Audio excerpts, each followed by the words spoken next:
Bonjour, aujourd'hui je voulais vous montrer comment reprendre facilement des patrons de bébé, puisque du coup c'est assez simple au niveau emmanchure ou là par exemple il n'y a pas de manche.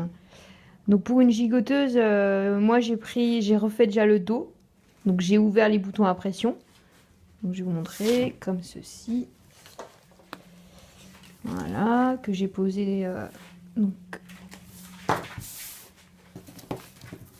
ce qui fait que du coup j'ai eu les dimensions. Donc j'ai tout repris comme il faut, j'ai cherché le milieu en pliant de cette manière. Je suis partie du principe que le côté qui est le plus propre, c'est là où il n'y a pas la fermeture éclair. Donc, une fois que j'ai tracé mon milieu, j'ai déterminé le milieu en vérifiant avec l'emmanchure. J'ai tracé mon milieu. Effectivement, en fait, en le retraçant, j'ai bien vu que du coup, celui-là, il y avait une différence, mais moi, je suis sûre que c'est le côté-là qui est le plus propre. J'ai plié mon milieu. En fait, j'ai réussi à récupérer en reprenant cette forme-là, que moi je trouve que c'est le côté gauche qui est la plus propre. Du coup, j'ai ma gigoteuse en entier. Donc, pour le devant, en fait, moi je cache le dos. Ça me dérange de. Voilà. Donc, comme ça, je positionne donc, le tissu sur une feuille. Donc, j'ai bien cherché, j'ai bien repris au papier. Donc, vous faites le tour. Moi, j'ai tracé au papier.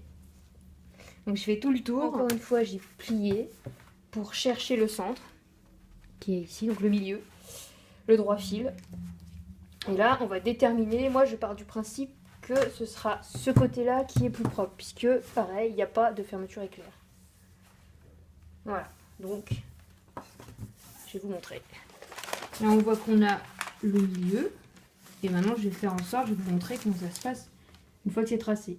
Je trace le trait, donc j'ai tracé un trait rouge. Pour le dos, en fait, j'avais vraiment vérifié l'encolure pour bien déterminer le centre, parce que j'avais vraiment un doute. Là, je sais que c'est pareil, en fait, comme c'est de la maille, la gigoteuse, ça bouge. Alors, moi, du coup, je positionne. Donc, il y a le dos en dessous et le devant par-dessus. Donc, je positionne milieu par milieu, je positionne emmanchure sur emmanchure. Et centre sur milieu sur milieu, si vous préférez. Donc moi je vais me mettre un petit poids. Donc là voilà, j'ai le dos qui est là, le devant. Je pose bien une fois sur le papier du devant. Je vais faire par transparence. Donc moi j'aligne bien les deux milieux.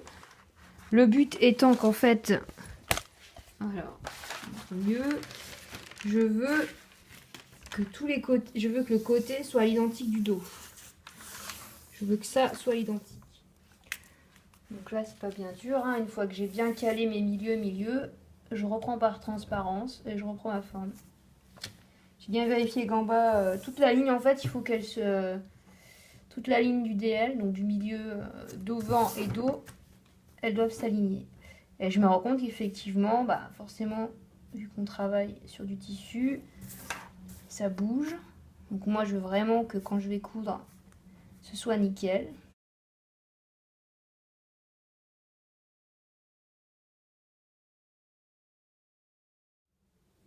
Voilà, donc on voit bien là, j'ai tout retracé. J'ai même profité pour faire au crayon de papier. Donc l'extérieur, c'est la valeur couture. Là, c'est propre. Maintenant, je vais plier au niveau du DL et je vais avoir du coup l'autre côté en entier. Voilà. Donc maintenant que j'ai plié comme il faut sur le DL, le milieu, donc devant, je coupe. Donc j'approche ma feuille pour vous montrer. Donc forcément, moi ce que je fais, c'est que je coupe au niveau de là où j'ajoute ma valeur couture. Donc j'ai mis 1 cm.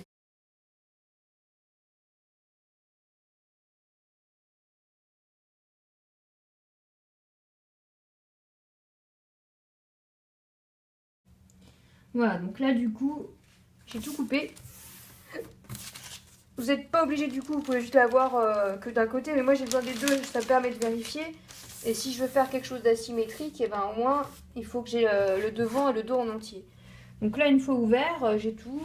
Hop, forcément c'est une feuille assez légère, donc Et je peux vérifier en reposant du coup la gigoteuse, vérifier qu'est-ce qu'il en est, je la mets par-dessus. Moi je le devant. Voilà. Donc là, elle se cale. Forcément, j'ai rajouté les valeurs couture. Elle se cale bien. Faut bien vérifier. Elle se cale bien. Partout ça se cale bien. Voilà. Donc ça se cale bien. Forcément avec la fermeture éclair, ça se pose pas bien. Mais moi je sais, j'ai bien vérifié. Et j'ai pris la courbe de la partie du dos. Donc comme ça, au moins je sais que la partie ronde du bas, tout du bas là, en fait, ce sera joli. Toute cette partie ici là, le bas, ici. Donc je sais que moi, elle sera nickel. C'est ce qui m'importait. Donc là, je vous montre la partie pour recopier correctement la partie droite, donc sans la valeur couture. Moi, j'ai retourné mon papier, j'ai tout retracé avec le stylo noir, donc tout le contour de cette partie-là, parce que je sais que c'est bon. Je dois replier en fait la feuille. Donc voilà, on voit bien que c'est propre. J'ai le déplié en fait. J'ai tout bien noté. Forcément, il faut des beaux yeux. Je vais pouvoir travailler. Moi, je vais faire un système réglable. Donc ça, vous verrez dans mes créations. Ça, c'est le dos donc, que j'avais fait avant. Et tout se goupille bien. Je peux mettre le dos et le devant dessus. J'ai la même forme en bas. C'est propre. Voilà. Voilà. Et bien écoutez, en même temps, j'en profite pour vous souhaiter mes meilleurs vœux. Et je vais continuer à faire des petits tutos si ça vous intéresse. Voilà. Mais bonne journée.